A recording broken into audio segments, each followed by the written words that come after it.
have absolutely no fashion sense, as you can see. Now, for many years, I blamed this on my mother's death. But then again, I blame pretty much everything on that. I blame my weight,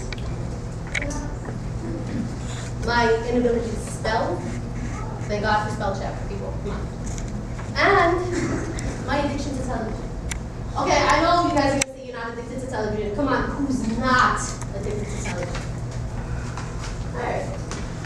So, in my fantasy world, had my mother lived, I would be in. I'd know what would be what, and everything I tried on would fit. I mean, everything. Now, when I went out with my mother, where mother and daughters go out, you know those outings, like maybe the outlet mall, flea market, that's a good place. Or maybe what do you call that? A department store, Saks. I'll go there. Saks is nice. All right, when we go out there, after we shop, wait, before we shop, I know how to pick out the best bag there is. A woman can't go anywhere without her bag. And then, I pick out a suit. Those business women suits. They look nice. What do you think?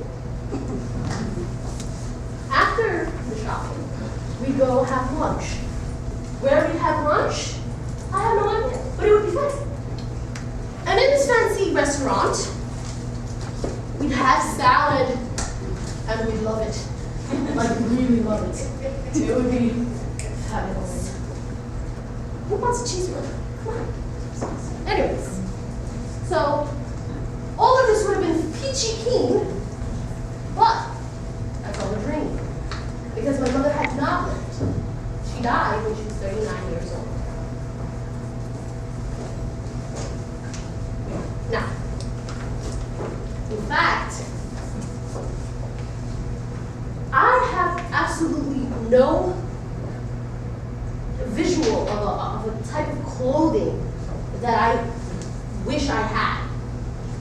You understand what I'm saying? I mean, there was no type of clothing that caught my eye except one.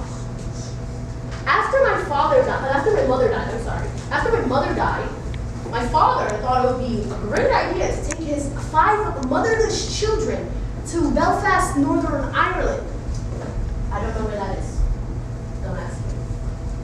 Now, he'd take us there. We stayed there for a little bit.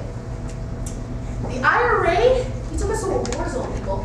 The IRA was nowhere near as scary as what had just happened to our lives. Our mother was dead. So we got there and stayed there for a little bit. It was great. When we got home, her side of the closet was empty. All her clothes were gone. It's like we took a pencil and erased her out of our lives. All right, a few years later, my father decided to remarry again. And he remarried to a wonderful teacher named Mary May. What a beautiful name. I agree. Mary May was a lovely person, you know, decent. After the wedding, the first day that she was there, she came down the steps of the kitchen, down the steps and into our kitchen while we were eating breakfast. Now my siblings and I both turned to each other. We were like, wow, what's she wearing? No one's gonna wear it because Mary happened to be wearing the same exact robe that our mother had. It was a burgundy velour, 3/4 sleeve zip bathrobe with a thick vertical white strip down the center surrounding the zipper. It was a fabulous robe, except hers was burgundy. So my siblings quietly left the kitchen, and I silently approached Mary. I was like, I was sensitive to the fact that this is her first day as being a married woman, so I was like, how can I approach her? So I was like, always a great way to start people. Anyway, so I said, Mary, my mother had the same bathrobe in blue. I didn't want to tell her it was electric, but that was not her fault. Anyways, so she looked at me. And then, oh! And she nodded. And guess what? The robe disappeared. I guess it went to the same place my mother's clothes went. It was not there, and nobody ever mentioned it after that. So to conclude this, there's never a prom dress that I visualize wearing, or a sweater, a favorite sweater of mine that I have to have, or a pair of shoes I can't live without.